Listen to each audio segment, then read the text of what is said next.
ताबीर तुम रो रही हो? देखो प्लीज चुप हो जाओ, मुझे बताओ क्या हुआ है। अजान, मुझे तुम्हारी मदद की जरूरत है। तुम करोगे मेरी मदद?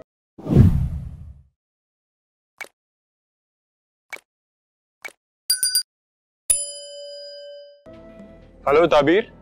अजान, कहाँ हो तुम? मैं किसी जगह काम से आया हूँ। क्यों? नहीं, बस ऐसे ही, मुझे तुमसे कुछ काम था। ताबीर सब ठीक तो है ना? नहीं। ताबीर, ताबीर तुम रो रही हो? देखो प्लीज चुप हो जाओ, मुझे बताओ क्या हुआ है। अजान, मुझे तुम्हारी मदद की जरूरत है। तुम करोगे मेरी मदद? हाँ हाँ, क्यों क्यों नहीं, बोलो बोलो क्या हुआ है। तुम मेरे घर आ जाओ, बाकी सब मैं तुम्हें मिलकर बताती हूँ। मैं भी आता हूँ। हाँ, घर के बाहर आके मुझे फोन कर लेना। जा रही हूँ मैं ये घर छोड़ के, हमेशा के लिए।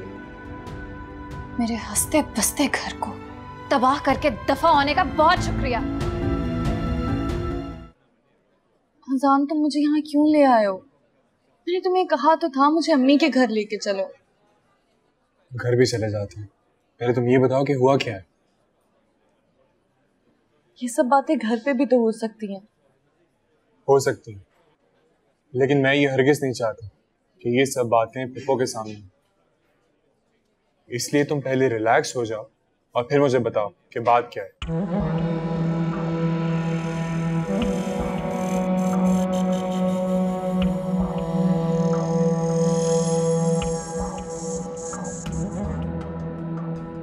देखो ताबीर, मुझे समझ नहीं आ रहा कि तुम खुलकर बात क्यों नहीं कर और मुझे सब कुछ बताना क्यों नहीं चाह रही। देखो, तुम जो भी करोगी वो ठीक होगा और मैं तुम्हारे हर फैसले में तुम्हारे साथ हूं।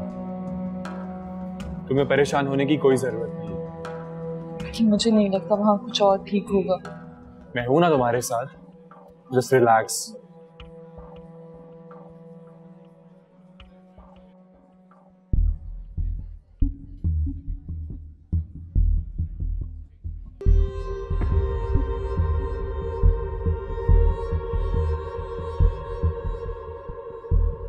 थैंक यू अजान। थैंक यू की जरूरत नहीं है, ये मेरा फर्ज है। ये तो अहमद की वाइफ लग रही है। सब ठीक हो जाएगा।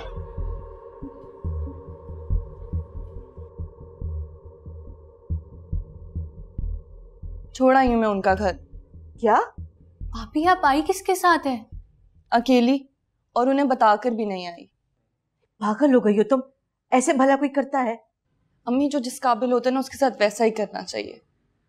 आप ही उनके साथ तहजीब और शराफत से पेश आई हैं, हमें कमजोर समझने लग गए। अरे लेकिन तुम्हें अपनी सास को तो बता के आना चाहिए था ना। नहीं अम्मी, मैंने सोचा मेरे वहां से जाने के बाद ही उन्हें ये खुशी मिले। बहुत बुरा किया है तुमने। मैं फोन करती हूँ रुबाब को। अम्मी, मेरी बात तो सुन लें। सारा ने आज मारा है मुझे, मेरे बाल खींचे। यही सब होता है वहां। मैंने तो कभी आपको इनकी बदसलूकियां बताई ही नहीं। ओह माय गॉड, आप ही उन्होंने आपको मारा? और हरकतें देखो उनकी, जाहिल गली मोहल्ले की औरतों वाली। मोहल्ले की जाहिल औरतें इन औरतों से 1000 गुना बेहतर हैं। इनके किरदार पर तो अमीरी का पर्दा पड़ा हुआ है। बहुत जल्द इनके चेहरे मेरे सामने आ गए हैं। बुरी बात है बेटा, ऐसे किसी को बुरा भला नहीं कहते। देखो वीर, मैंने अम्मी को बताया है कि उसने मुझे मारा है, मेरे बाल नोच लिए उसने। वो मुझे मनहूस समझती है। उसे लगता है मेरी शादी के बाद उसका शौहर मरा तो मैं मनहूस हूँ। कब तक सुनूं मैं ये सब?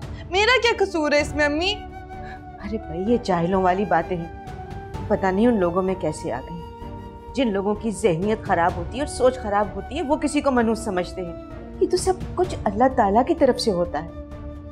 अम्मी, आपने बचपन से ही हमें ये तरबियत दी कि इंसान का किरदार सबसे अहम होता है। उन दोनों ने मेरा जीना मुहाल कर दिया है, मुझे मनहूस कह कह कर। क्या मैं इस घर में मनहूस थी? आप ही ऐसा तो ना कहें, आप तो बहुत लकी हैं हमारे लिए।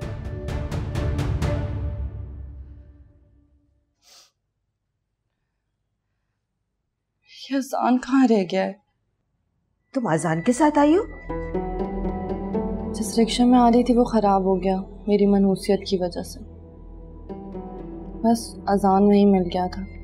शुक्र है उसकी आवारागर्दी कुछ काम तो आई। नहीं, अब तो काफी काम कर रहा है। मुझे बता रहा था कि किसी मल्टीनेशनल कंपनी के साथ कॉन्ट्रैक्ट किया उसने, पैसे भी मिल रहे हैं उसे तो। अरे वो तो हर दफा यही झूठ बोलता आ रहा है। अम्मी उसने मुझसे कभी झूठ नहीं बोला, मुझे तो नहीं याद। अच्छा छोड़ो, मुझे ये बताओ कि झगड़ा कैसे हुआ? बताती हूँ अम्मी। अबीर मुझे पानी पिला दो।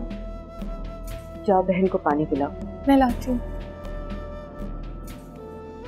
अच्छा बताओ क्या हुआ? अम्मी वही सब है रोज का, सारा रोज रोज लड़ती है। मेरा क्या कसूर है इस सब का?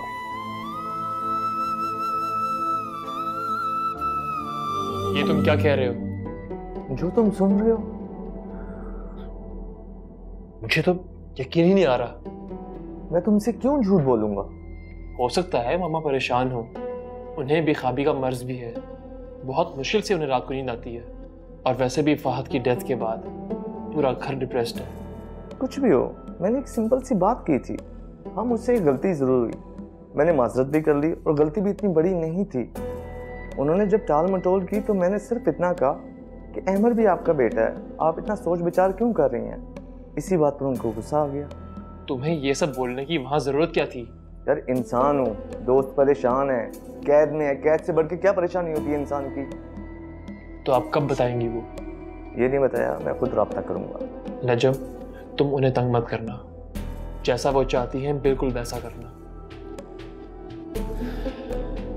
अगर ज़ारा और मामा यही चाहती हैं कि मुझे सजा हो जाए तो ठीक है, मैं तैयार हूँ।